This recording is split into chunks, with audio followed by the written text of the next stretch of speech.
Les mintieron. Su ADN fue modificado y fue instruido para aceptar mentiras como verdades absolutas durante toda su vida. Incluso sentía que algo estaba mal, pero decidió seguir el ritmo. Hoy les enseñaré a dejar de bailar. Porque cuando las evidencias encontradas en Irak mostraron que un rey místico era de carne y hueso, la gente comenzó a cuestionarse cuál es el límite entre la fantasía y la realidad. La respuesta tal vez no sea agradable de escuchar. Pero no hay límite alguno. Somos conejillos de indias y tal vez la ciencia sea nuestra única esperanza. Por eso les pregunto, ¿alguna vez han oído hablar de la magnetometría?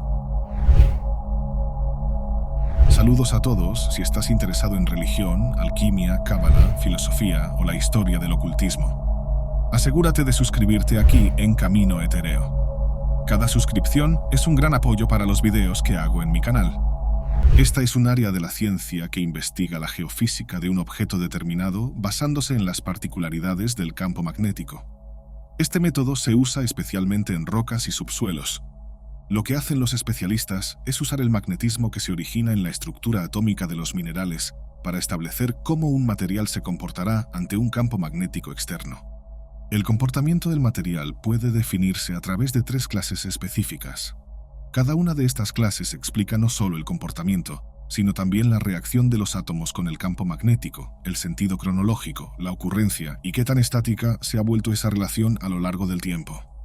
Este método se utilizó para establecer información precisa sobre el paradero de un objeto simplemente mediante el análisis de las huellas geofísicas dejadas por esta relación magnética. Sé que todo esto parece magia, pero entenderán que los límites entre la ciencia y la magia siempre se sobrepasan. Veamos bien, con un telescopio en mano vamos a mirar hacia el pasado. Veremos que siempre han existido y siempre existirán figuras que flotan entre el mito y la realidad. Para la mayoría de nosotros, serán fuente de estudio y no de fidelidad. Somos animales sociales y los rituales de purificación y sacrificio ya no forman parte de nuestro día a día. Como he discutido aquí algunas veces, la humanidad creó formas de dialogar con lo divino y experimentar su libertad espiritual. Pero los límites impuestos son reales y han moldeado nuestra forma de interactuar con lo lúdico. Hoy somos más cínicos e infinitamente más incrédulos. Esta incredulidad no nació solo por la ausencia de fe. Todos creemos en algo incluso cuando no creemos en nada. El hombre fue creado con esta premisa paradójica. Puede optar por no reconocer la realeza divina, pero eso le impediría entrar por las puertas del reino, lo cual, de alguna manera, me resulta proporcionalmente intrigante. Toma esta idea. Alguien que no cree en algo, y al no creer, nunca sabrá si tenía razón sobre algo. Porque cuando pienso en la sociedad, sobre todo en las más antiguas, veo un gran esfuerzo por mantener tradiciones que han sido olvidadas, recreando anatómicamente una experiencia mental que suelo usar en seminarios. Erwin Schrödinger era un físico talentoso, pero su apellido se volvió tan famoso como su trabajo, el cual le valió un Nobel en 1933. 2 años después, postuló una paradoja, hoy en día bastante conocida. La llamó el gato de Schrödinger. Para ilustrar la situación, propuso lo siguiente. Un gato está atrapado dentro de una caja con un frasco de veneno y un contador de Geiger que detecta el nivel de radiación dentro de la caja. Si aumenta, el frasco se rompe y el veneno se libera para el animal. Lo que nos llevaría a especular sobre la salud del felino. En algún momento, algunos pensarían que el animal ha muerto, mientras que otros pensarían que está vivo. Erwin Schrödinger creía que al no tener certeza científica sobre la validez de las teorías, podríamos especular que ambas alternativas son correctas, superponiéndose dentro de 2 realidades perfectamente plausibles. Este es un concepto fundamental de la mecánica cuántica. De una manera más simplificada y dentro de nuestro tema, la ausencia de información sobre mitos, principalmente fragmentos que podrían estudiarse en un laboratorio, no nos proporcionaría pruebas suficientes de la inexistencia de estas entidades. No se trata de probar que algo mencionado es real, sino de probar por qué lo consideramos falso. Porque de esta forma, la realidad no se convierte en un instrumento de la ciencia moderna siempre a la espera de su aprobación. Cuando discutimos que la ciencia aún se aliará con lo espiritual, no hablamos de superposición. No hay paradoja ni servidumbre. Lo espiritual siempre sobresaldrá.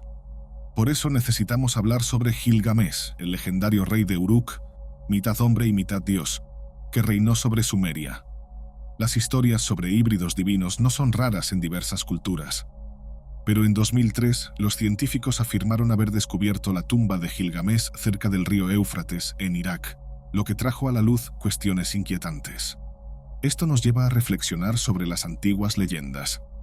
¿Serían estos cuentos de reyes híbridos y poderosos gobernantes solo alegorías o recuerdos distorsionados de un pasado real, cuando seres de naturaleza divina caminaban entre los hombres? Gilgamesh es posiblemente la representación más antigua del rey, que antecede al propio hombre, mostrando no solo su fuerza y valentía, sino también sus fallas y temores mortales. Esta dualidad es un tema constante en las narrativas mitológicas, sugiriendo que figuras como él portaban un poder que podría amenazar el orden establecido. Como sabemos, la ciencia también estará empeñada en establecerse como un orden estructurante del cosmos. Pero a diferencia de nuestros laboratorios modernos, el épico de Gilgamesh, fechado en más de 4000 años, es una de las obras más antiguas conocidas de la literatura mundial. Narra las aventuras y tragedias de un hombre que, siendo parcialmente divino, buscaba la inmortalidad. El épico está lleno de enseñanzas filosóficas sobre la vida, la muerte y la eterna búsqueda humana de significado. Gilgamesh, al perder a su amigo Enkidu, un ser creado por los dioses para equilibrar su arrogancia, se ve confrontado con su propia mortalidad, algo impensable para un rey que creía tener el poder de desafiar a los dioses. Esta cuestión nos lleva a ponderar si esta figura legendaria realmente existió o si era un símbolo de algo mayor, un punto de intersección entre el mundo de los hombres y el reino de los dioses. El estudio y la posible excavación de la tumba de Gilgamesh no solo revitalizan este debate, sino que también abren la puerta a nuevas preguntas sobre el papel de los híbridos divinos y cómo sus historias impactaron a la humanidad en períodos modernos. El épico de Gilgamesh revela complejas interacciones entre humanos y divinidades en la antigua Sumeria. En la historia, Gilgamesh busca la inmortalidad, un deseo alimentado por su parte divina y su miedo a la muerte tras la pérdida de Enkidu. Esta búsqueda refleja un tema recurrente en las mitologías antiguas: la línea tenue entre los dioses y los hombres, y cómo figuras como Gilgamesh, aunque semidivinas, eran vulnerables a los mismos dolores y temores que los humanos. La narrativa también sugiere que los dioses a menudo intervinieron directamente en los asuntos humanos. Esto nos lleva a la cuestión de hasta qué punto las leyendas y mitos sobre seres híbridos y dioses podrían ser en realidad recuerdos distorsionados de interacciones entre humanos y entidades que venían de los cielos. En varias tradiciones, desde la antigua Grecia hasta las mitologías nórdicas, los dioses descienden a la tierra e interactúan con los mortales, muchas veces generando descendientes que poseen tanto el poder divino como las debilidades humanas. En textos antiguos, como los relatos de los Anunnaki, encontramos seres descritos como venidos de los cielos para gobernar y guiar a la humanidad. Estos dioses, o poderosos, a menudo se describen como seres superiores con capacidades más allá de la comprensión humana, y Gilgamesh, como un rey semidivino, quizás fue uno de los últimos vestigios de esta era de gobernantes celestiales. Pero para aquellos que realmente quieren escuchar una historia, por favor, sean mis invitados. Gilgamesh fue el quinto rey de la primera dinastía de Uruk. Esta es la parte que nunca se ha probado, pero es altamente probable que sea real. Vivió toda su vida en Sumeria hasta ser inmortalizado en un poema mesopotámico. Si escuchamos a historiadores de todo el mundo, su historia será diferente del épico, pero nadie parece discrepar en que Gilgamesh, de hecho, tuvo dominio sobre la región de Uruk en algún momento entre el año 2990 a.C. y el año 2350 a.C. Este periodo nunca ha sido confirmado porque la información sobre Gilgamesh es escasa. Los historiadores no podrían usar poemas épicos para afirmar nada sin otro gran hecho histórico menos lírico. Una carta, por ejemplo, descubierta hace casi 70 años, mostraba una cita a Gilgamesh, asociándolo con la construcción de un muro en Uruk. Un rey de Kish, región cercana a Babilonia, también lo mencionó. Sabemos que al menos el rey vivió entre el reinado de Isbi-Erra y Enmebarajesi. Existe también una lista reconocida con todos los reyes sumerios donde se menciona su nombre. Su historia, al menos la parte que interesa a los estudiosos, termina con su muerte, que generó una conmoción con sus súbditos enterrándolo debajo del río Éufrates. En el año 2003, un equipo de arqueólogos que trabajaba en Irak afirmó haber descubierto la tumba de Gilgamesh a orillas de este mismo río. Este hallazgo, realizado mediante magnetometría, detectó estructuras subterráneas que se asemejaban a antiguas descripciones de la ciudad de Uruk y de la tumba de su famoso gobernante. Esta noticia generó debates en el mundo académico, ya que prometía revelar un misterio antiguo. El uso de la magnetometría permitió a los investigadores mapear el subsuelo sin excavar directamente, revelando vestigios de edificios que podrían corresponder al palacio de Gilgamesh y a su tumba. Sin embargo, las dificultades políticas y la inestabilidad en la región de Irak desde entonces han impedido una investigación más profunda, dejando muchas preguntas sin respuesta. ¿Sería esta realmente la tumba del rey semidivino o solo una coincidencia arqueológica? Aun cuando la tumba de Gilgamesh nunca ha sido completamente explorada, la mera posibilidad de que exista plantea preguntas fascinantes. Si la tumba es genuina, podría contener artefactos y posiblemente restos mortales que podrían ser analizados genéticamente. Esto nos proporcionaría la oportunidad de probar las antiguas leyendas de híbridos divinos, comparando el ADN encontrado en el lugar con el de los humanos modernos.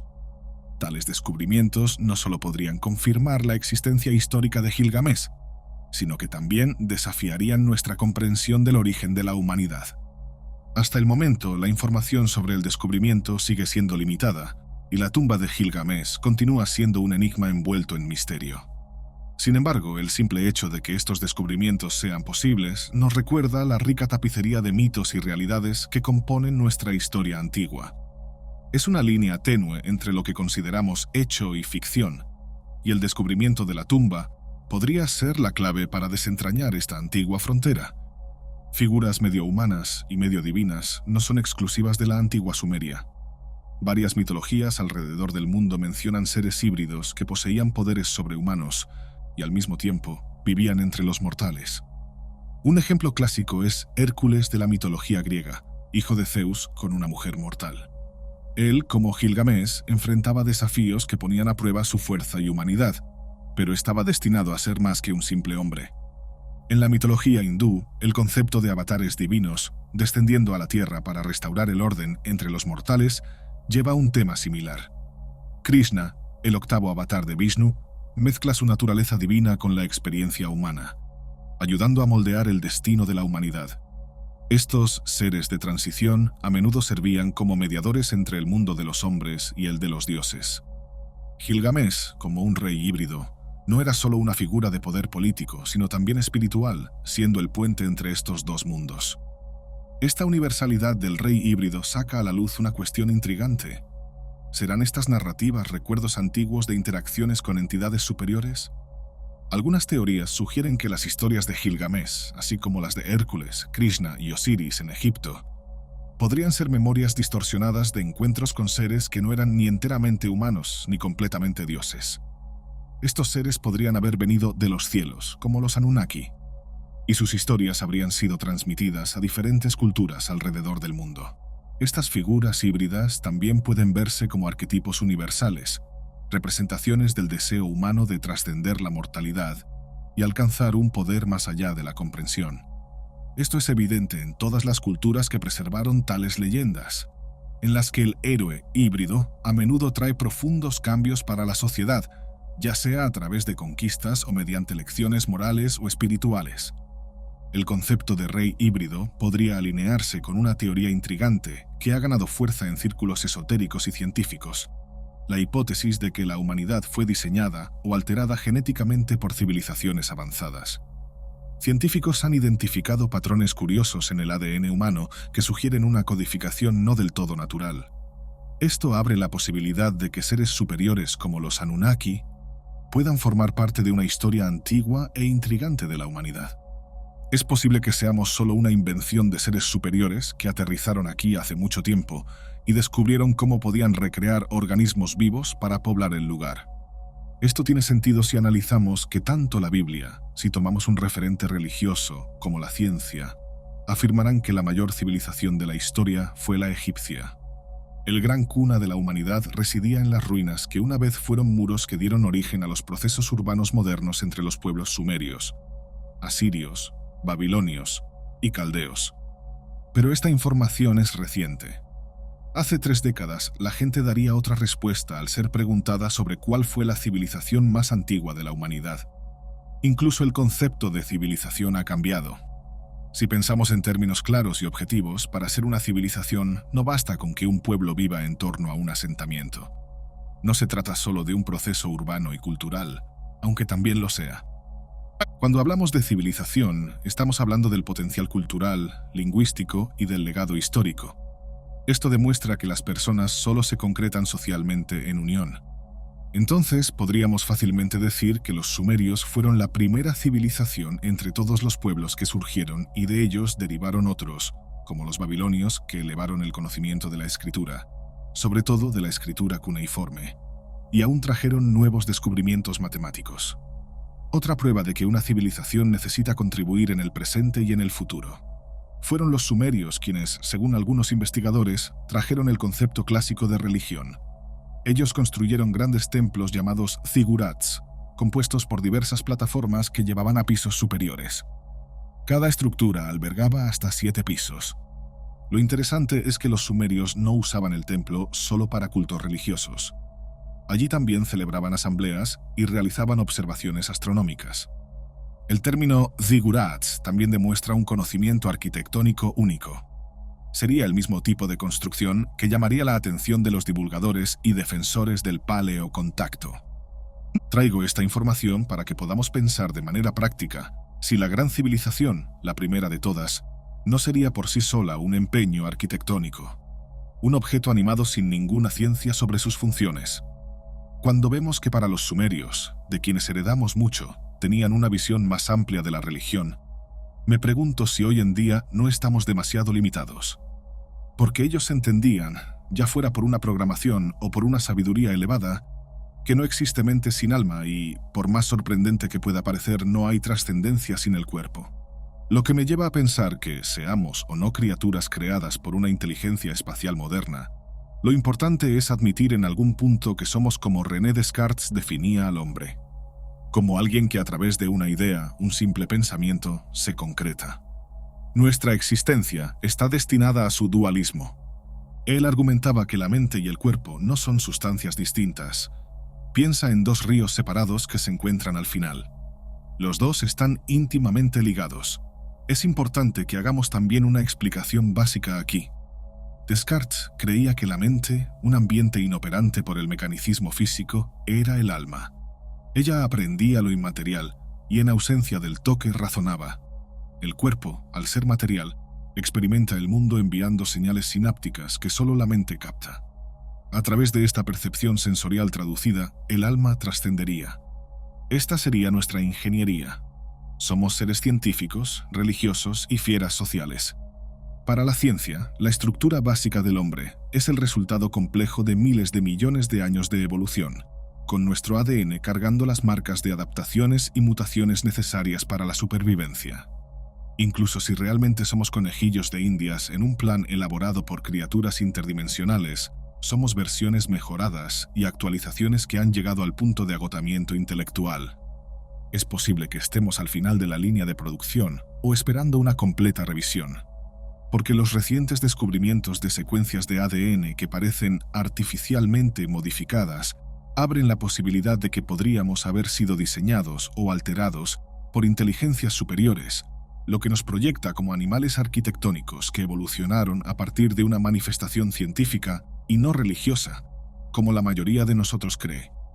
Incluso el más escéptico entre nosotros tendría que admitir que entidades de otro plano no suenan a los dioses de los épicos o al Dios benevolente de la Biblia. Imagina también la existencia de extraterrestres.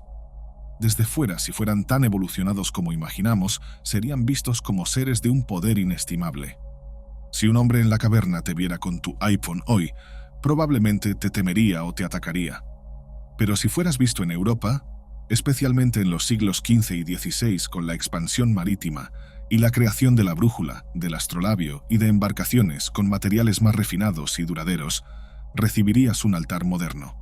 Porque más importante que entender si somos frutos de la imaginación de entidades intelectualmente superiores, necesitamos entender en qué momento de la historia otorgamos a los visitantes el estatus de dioses. Todo es una cuestión de alineación casi cuántica. Si tu nave espacial aterrizara en la Tierra, ¿En qué momento de la historia de la humanidad elegirías basándote exclusivamente en la posibilidad de dominación? Ni siquiera estoy suponiendo que fuéramos alterados para cumplir una agenda desconocida. Solo estoy teorizando si habitantes de tierras y planos distintos no tendrían el dominio de técnicas avanzadas de viaje en el tiempo, por ejemplo.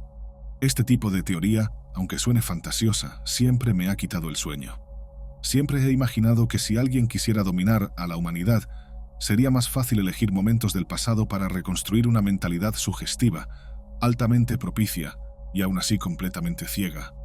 El hecho de que considere esta teoría ambiciosa y aterradora es porque no podríamos confiar ni siquiera en nuestra historia debido a la posibilidad de que haya redactores en este mismo momento manipulando nuestra realidad solo al reescribir nuestro pasado.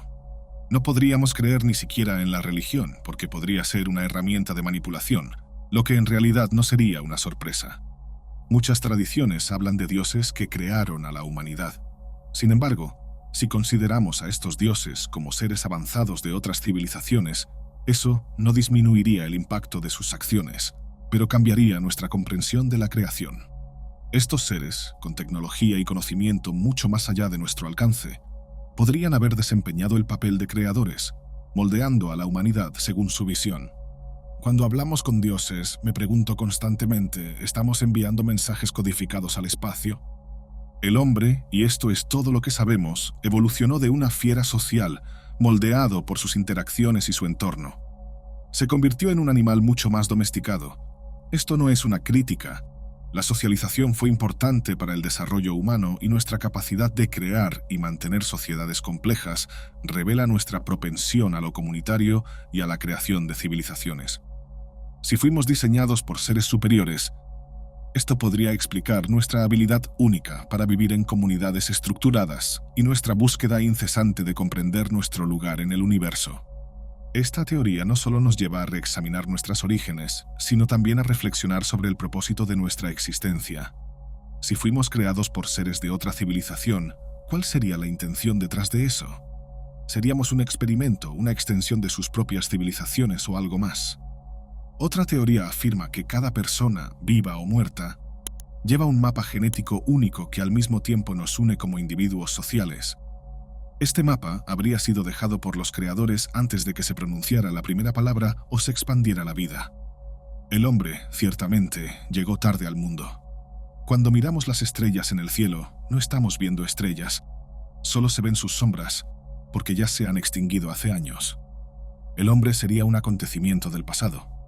Una estrella al otro lado de la luna que se expande lentamente y se desfragmenta, lo que de hecho conecta con temas globales como el calentamiento del planeta y las cuestiones de deforestación y quemas.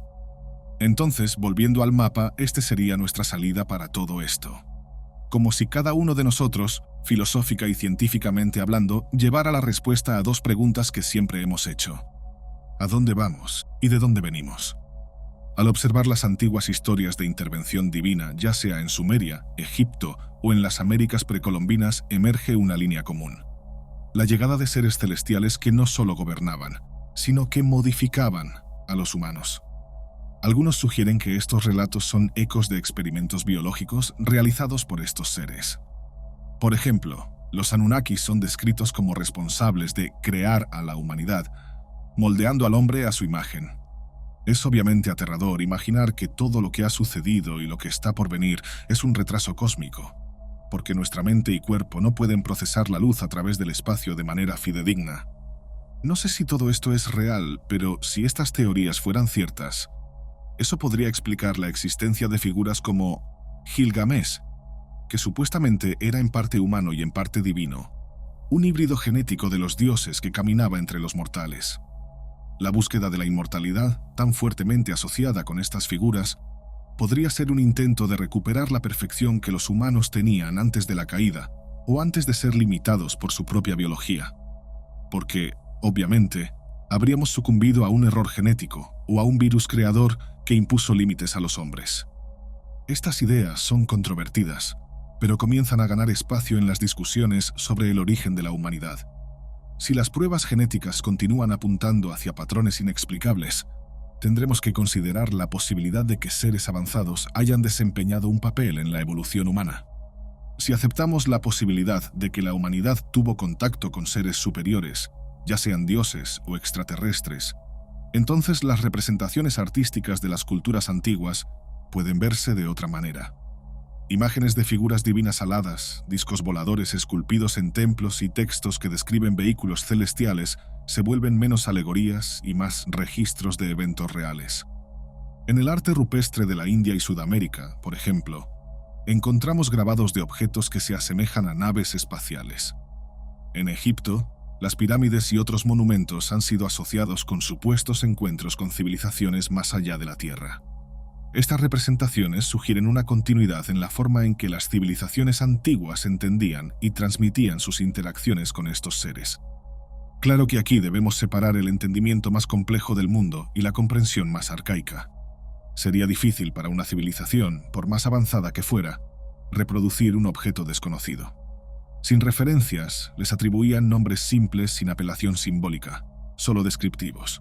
Volvamos a los zigurats de los sumerios, los templos que servían para la vida social en la antigüedad. El nombre zigurat fue heredado del imperio acadio que se estableció en Mesopotamia.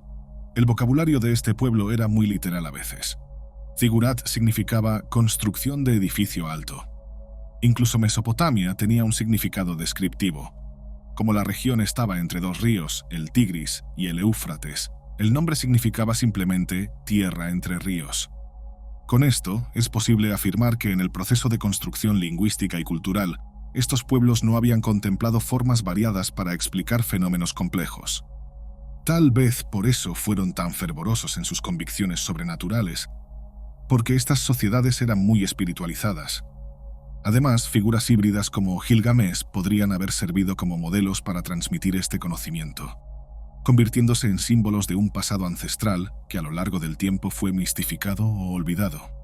Obras de arte y mitos mantienen viva la memoria colectiva de estos encuentros, aunque con el paso de los siglos estas memorias hayan sido oscurecidas por interpretaciones religiosas o transformadas en simples leyendas.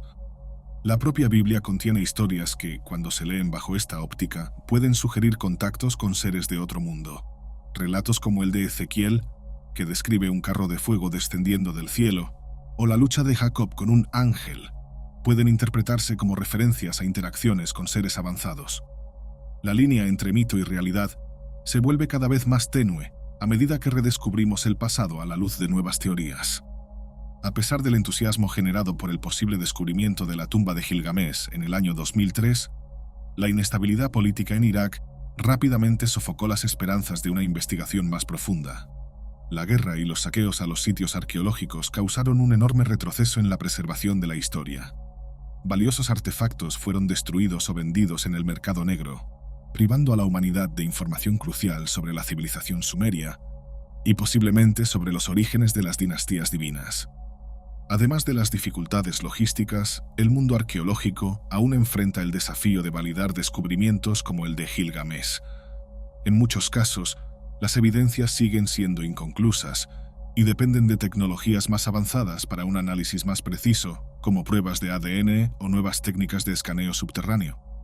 Pero el tiempo corre en nuestra contra y, a medida que las condiciones regionales se deterioran, el acceso a estos lugares se vuelve cada vez más peligroso y difícil. Si de hecho la tumba de Gilgamesh es un tesoro perdido de la antigüedad, su redescubrimiento podría transformar nuestra comprensión de la historia y de las narrativas que han moldeado nuestra civilización. Y no solo eso, podríamos finalmente tener evidencias físicas de una era en la que lo divino caminaba junto a lo humano, reafirmando o tal vez refutando las antiguas historias sobre híbridos divinos. ¿Sería esta la confirmación de que seres superiores jugaron un papel directo en la evolución humana? Al mismo tiempo, debemos considerar las implicaciones de tal descubrimiento. Revelaciones como estas, si se comprueban, desafiarán muchos de los supuestos que sostienen nuestra visión de la historia como algo lineal y claramente dividido entre mito y realidad. Una posible confirmación de que seres avanzados interactuaron con los humanos en el pasado no solo reescribiría los libros de historia, sino que también redefiniría el papel de la arqueología en el futuro. No seríamos solo cazadores de reliquias antiguas, sino investigadores de un pasado mucho más complejo e interconectado con el cosmos. Entonces, como sabemos, el mundo no se dedicó enteramente a ninguna gran promesa que demandara gran empeño y sacrificio. Las excavaciones se detuvieron y el país cayó en conflictos que causaron daños irreversibles a importantes elementos de la cultura local, que ya se disolvía lentamente décadas atrás. A lo largo de nuestra pequeña jornada, hemos explorado los misterios que rodean al legendario Gilgamesh, el impacto de sus historias en la formación cultural de la antigua Sumeria y sus implicaciones globales. Pero la cuestión más relevante sigue sin una respuesta aparente. ¿Qué significa este redescubrimiento para la humanidad moderna? El posible hallazgo de la tumba de un rey semidivino desafía de alguna manera el orden cosmológico del mundo. No dejo de pensar que, a medida que nos acercamos a verdades inimaginables, en realidad estamos despertando de un sueño.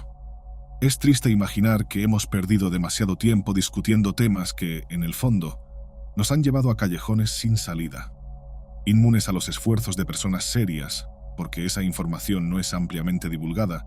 Nos volvemos ignorantes y partimos solos en busca de respuestas que alimenten nuestro ego y nuestro plan en la Tierra, con la esperanza de que todo esto sea pasajero y que obtengamos una extensión de vida en el más allá.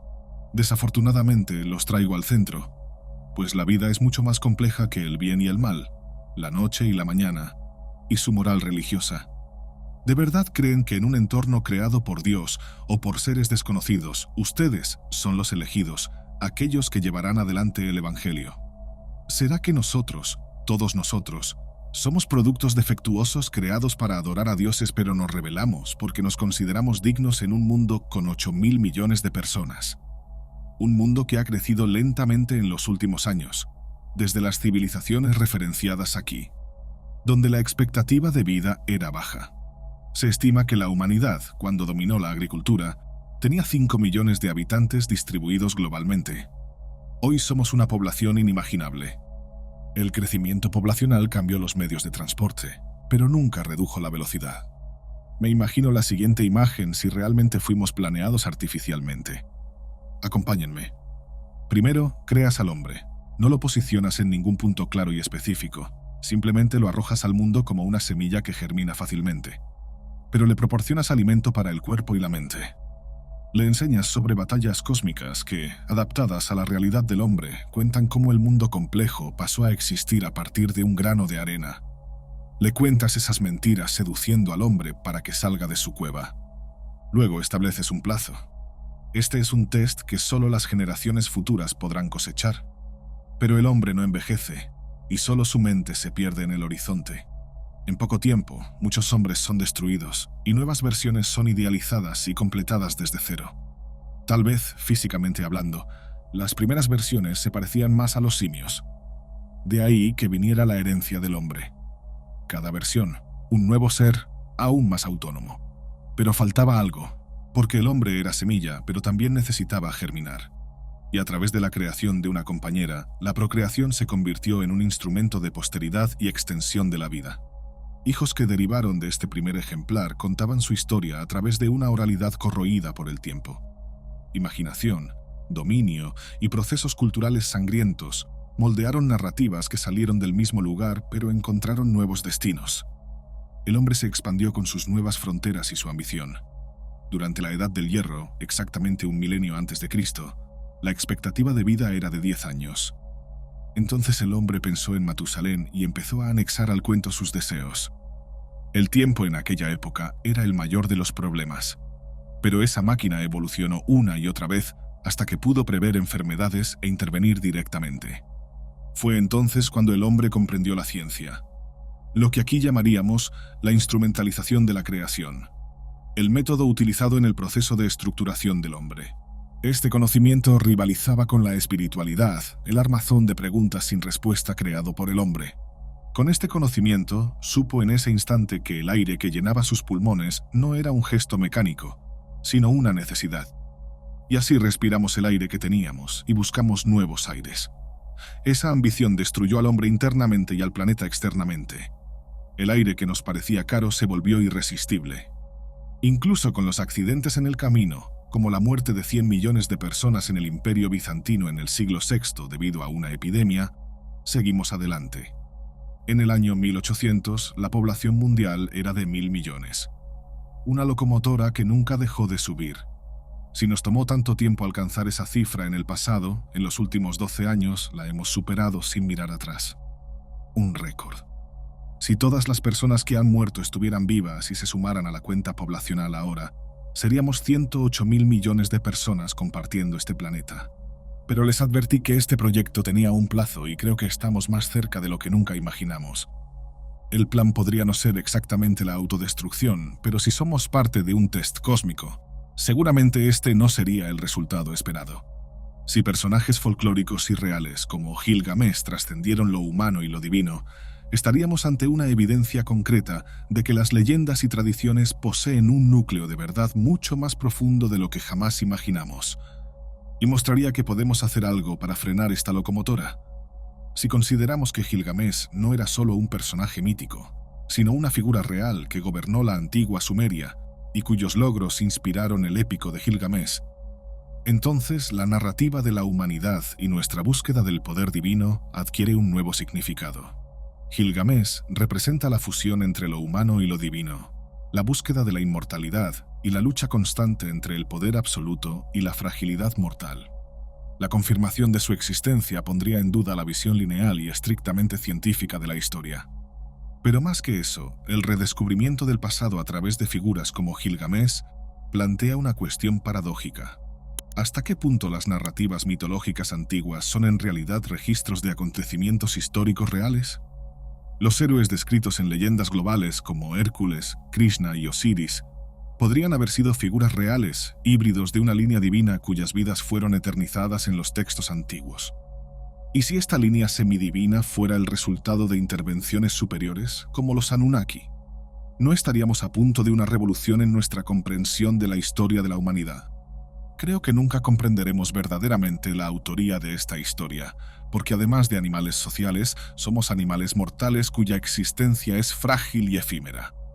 Pero si existe algún plan superior donde reside una porción de conciencia, ese lugar no será accesible de manera humanamente conocida. ¿Quién sabe si nuestra evolución, al final del día, no es la trascendencia de un simple punto brillante en el cosmos hacia una estrella que se extinguió millones de años atrás?